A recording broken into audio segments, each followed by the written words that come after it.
c'est la première fois que j'écris avec un co-scénariste, Thomas Gunzik, qui est un ami, qui est romancier. Et la première idée qui nous avait chatouillé, c'était une phrase de Woody Allen: si Dieu existe, il a intérêt à avoir une bonne excuse. Et puis on s'est dit, si on mettait, si on disait Dieu existe, il habite à Bruxelles. Dieu existe. Il habite à Bruxelles. Pas à Paris, pas à New York, il habite Bruxelles, la ville où on habite, qui est une ville... on ne peut pas dire que ça ressemble au paradis, quoi. Mais c'est le paradis qu'il a créé. Il a mis des girafes, il a mis des tigres, ça n'a pas marché, il a mis Adam et Ève, il se sont reproduits, ça donne les embouteillages qu'on connaît maintenant. Et puis on s'est dit, et si Dieu avait une femme et une fille? Parce que dans les Écritures, même sans être croyant, j'ai une éducation chrétienne, et dans les Écritures, ça m'étonnait toujours qu'il n'y ait pas vraiment, enfin qu'il y ait 4 phrases qui soient citées par des femmes sur un nombre de pages incroyable, voilà, et qu'elles lavent les pieds, qu'elles servent à manger. Et on se disait, si effectivement il avait une femme mais qui rase les murs et une fille qui est rebelle. On a beaucoup parlé de son fils, mais très peu de sa fille. Et cette fille rebelle de 11 ans, qui ne supporte pas son père, pour se venger, balance sur Internet les dates de décès de tout le monde, et chacun soit sur son téléphone portable, date de sa mort. 62 ans à vivre, 62, peste. Et là commence probablement le vrai sujet du film, qui est qu'est-ce qu'on va faire du reste de notre vie. Tous ces personnages connaissent l'heure de leur mort. Ils réagissent tous à leur façon. Il y a certains qui ne changent rien, d'autres qui changent tout, d'autres qui essayent de retrouver des amours d'enfance. Mais surtout, ils essayent de retrouver le goût de la minute qui est en train de se passer. Chaque seconde devient précieuse, chaque minute devient précieuse, et ils arrêtent de faire des conneries. Ils arrêtent de faire des conneries comme s'ils étaient immortels et que le bonheur c'est pour plus tard, l'amour c'est pour plus tard. Et c'est ça que fait Ea. Donc, sur les conseils de son frère, elle essaye de trouver 6 apôtres en plus pour faire 18 comme au baseball, qui est le chiffre préféré de sa mère. Et on se dit peut-être 18, ça va changer quelque chose. Et surtout, ce que ça fait, c'est que ça fait 6 rencontres avec des perdants magnifiques, avec des grands brûlés de la vie, des personnes qui pensent que l'amour c'est plus pour eux, le bonheur c'est plus pour eux. Et elle réveille, elle fait un tout petit miracle en réveillant des histoires d'amour improbables, des choses qui ne sont pas classiques, quoi. Et quelque part, ce qu'elle dit, c'est le paradis, c'est pas après la mort, vous êtes au paradis, quoi. C'est maintenant qu'il faut vivre, quoi. Et c'est un peu cette révolution-là qui leur arrive.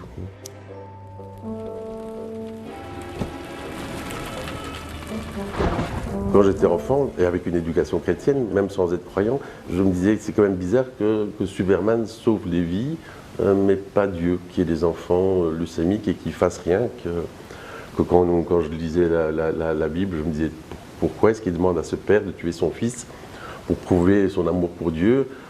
Pourquoi est-ce qu'il n'a pas envoyé des hélicoptères quand son fils se faisait crucifier? Donc je me dis, mais s'il est tout puissant, pourquoi il ne fait rien? Et c'est un peu cette espèce et c'est un peu cette espèce d'anachronisme qui a fait on s'est dit, ben, on va en faire un conte.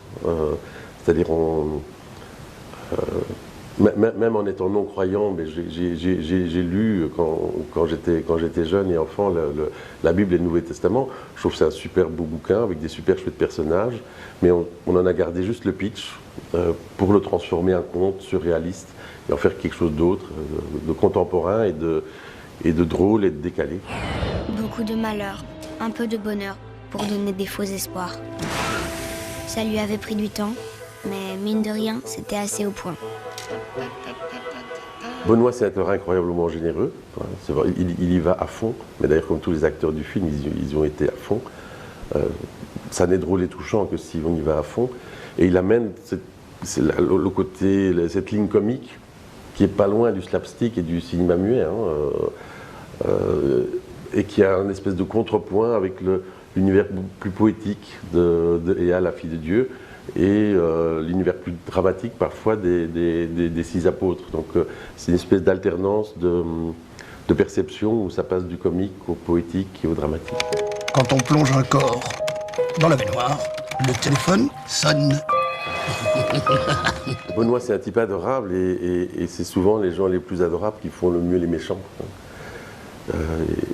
Aussi, c'est un film d'amis. Je connais Benoît depuis plus de 20 ans. On n'avait jamais travaillé ensemble. On se voyait rarement avant le coucher du soleil. Je connais Yolande depuis 30 ans. On n'avait jamais travaillé ensemble. Elle a fait une magnifique femme de Dieu. Je connaissais François depuis un bon moment aussi. Didier Denec qui joue Jean-Claude, on se connaît depuis qu'on a 17 ans, c'est mon partenaire clown. Enfin, c'est tous des gens que j'aime beaucoup comme acteurs, quoi. Des visages connus, des visages pas connus, des mélanges d'accents aussi. Pour ceux qui sont belges, on reconnaît l'accent de Namur, l'accent de Liège, Jésus-Christ à l'accent de Liège, l'accent bruxellois, flamand et français qui se mélangent.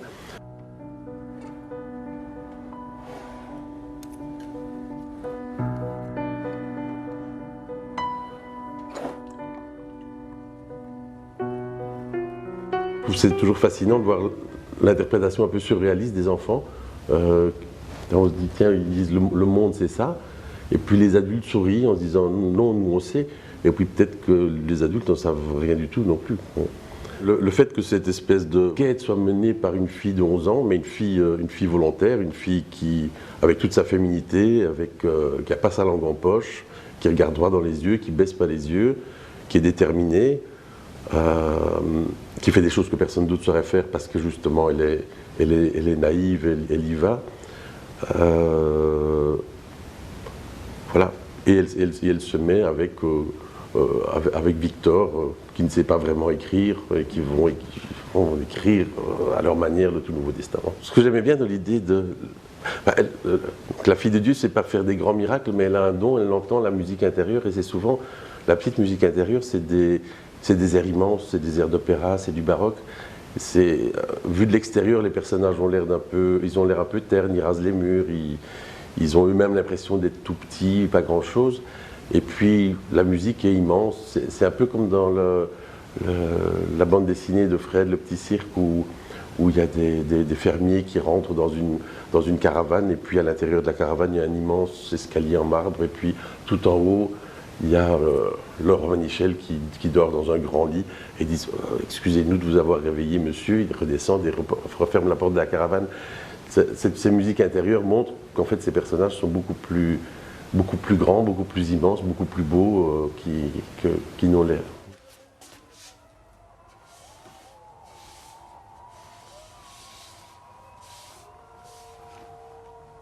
Il y a quelque chose de mystérieux aussi dans le fait de faire un film, et c'est ça probablement qui est le plus intéressant.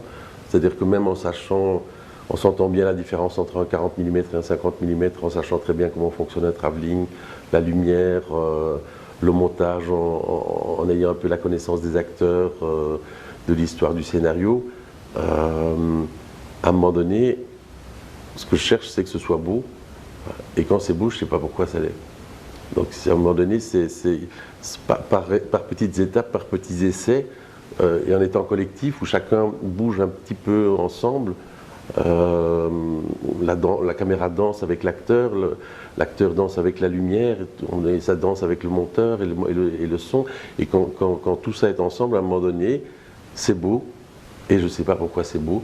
C'est comme tomber amoureux, et on ne sait pas pourquoi on est amoureux, mais là je sais que c'est beau, et c'est le moment qui m'échappe et qui me donne le plus grand plaisir. Dieu nous dit, aime ton prochain comme toi-même.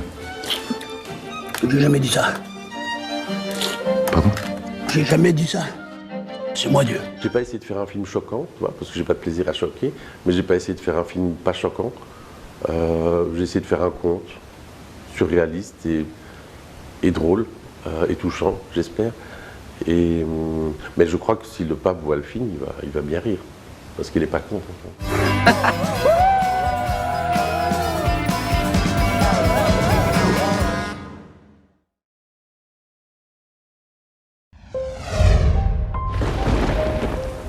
Dieu existe. Il habite à Bruxelles. Jaco m'a proposé le film, et comme je l'aurais fait, il me dit, veux-tu que je t'envoie le scénario? Et je dis non, c'est pas nécessaire, j'accepte. Elle me dit, je vais quand même l'envoyer à ton agent. Je dis, non, je t'assure, c'est pas nécessaire, tu me dis juste les dates. Et alors il dit une phrase très rassurante, il dit, bon mais de toute façon t'inquiète pas, c'est une quinzaine de jours. Hein. Alors ça rassure tous les acteurs paresseux, c'est dit, ah bon ça va, t'inquiète. Donc oui d'accord, je l'ai pas lu. Et puis j'ai vraiment traîné à le lire, donc quand je dis traîner, c'est 2, 3, 4 mois, 5 mois, jusqu'à ce que mon agent le lise. Et elle me dit, donc je ne sais absolument pas ce que je dois jouer dans ce film. Hein. Elle me dit, mais enfin je viens de lire le scénario, qu'est-ce que c'est que cette histoire? Alors, je dis, mais oui, je ne sais pas, je ne l'ai pas encore lu. Et elle me dit, oui, mais enfin, je dis, mais je m'en fous, j'ai dit oui, donc je dis oui, je le lirai quand on tournera. Ouais, 2129. Quand on plonge un corps dans la baignoire, le téléphone sonne. Vous savez que j'ai même dit, c'est marrant, dans ce film, n'intervient jamais le diable. Et tout le monde m'a répondu en même temps. Ben c'est toi? Ah, donc je serais Dieu et diable. Dieu et diable à la fois. Et oui, c'est vrai. Mais ça, la question, vous devriez la poser à Jaco, pourquoi est-il si méchant?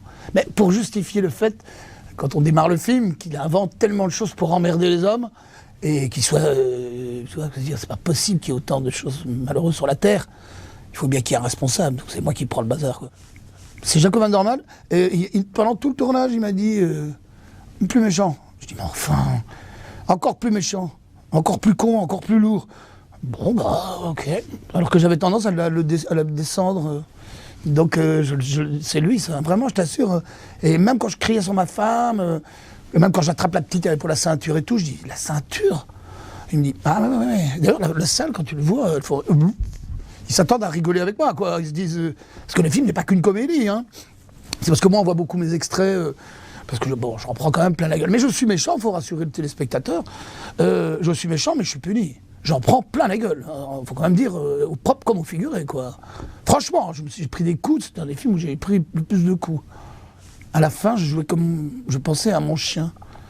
Par exemple, il me demandait tout le temps de chercher de la bouffe. Tu sais, il rit tout le temps comme ça, il cherche sa fille avec son nez. Il prend un vêtement, il fait... comme les animaux, c'était mon chien.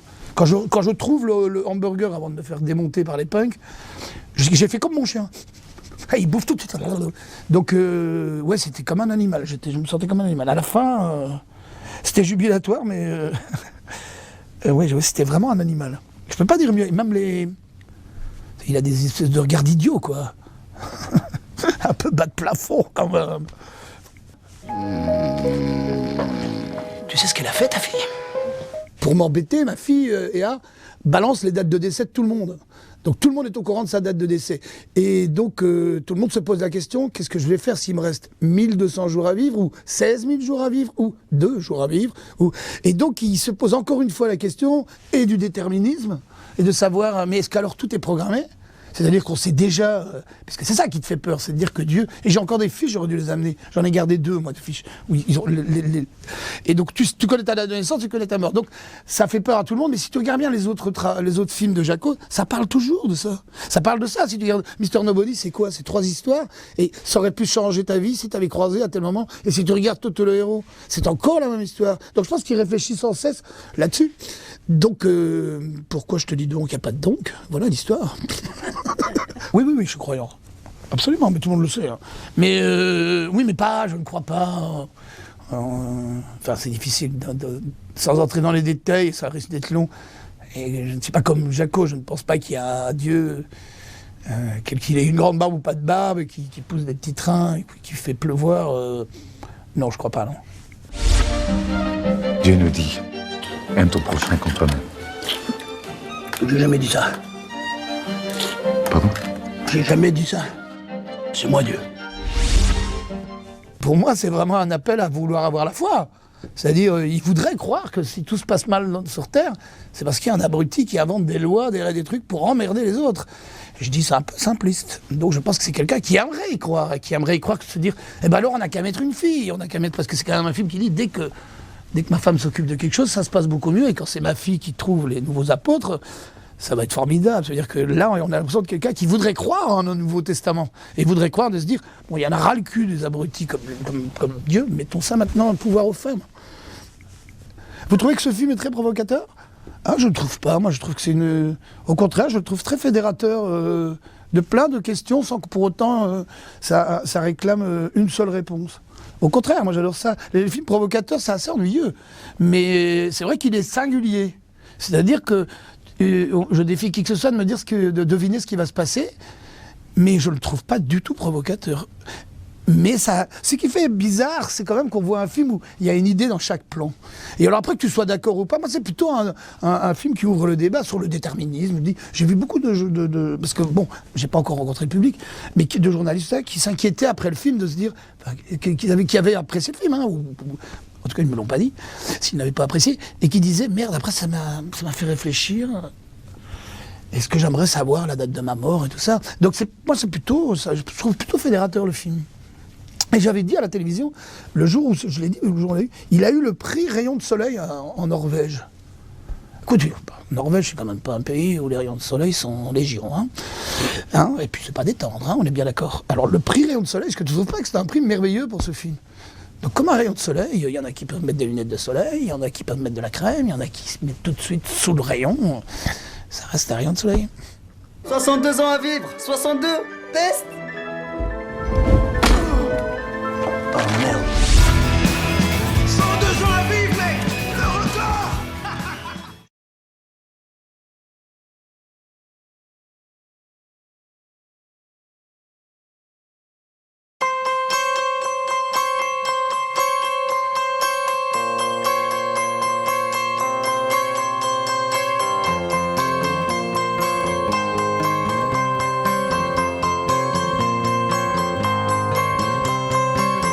Sing song Sally hits the roads.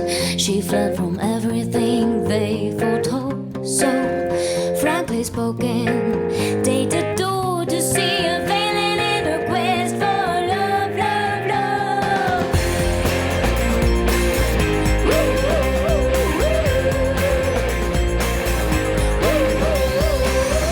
Little Sally, shameless girl, they're just as jealous as you question their world. She'd say, okay, I'll be going all the way, but the hardest part of living is from day to day.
la mer qu'on voit danser le long des golfes clairs a des reflets d'argent, la mer, des reflets changeants sous la pluie, la mer qu'au ciel d'été confond ses blancs moutons avec les anges si purs, la mer, bergère d'azur infinie. Voyez, près des étangs, ces grands roseaux mouillés. Voyez. Salut, c'est encore Kevin.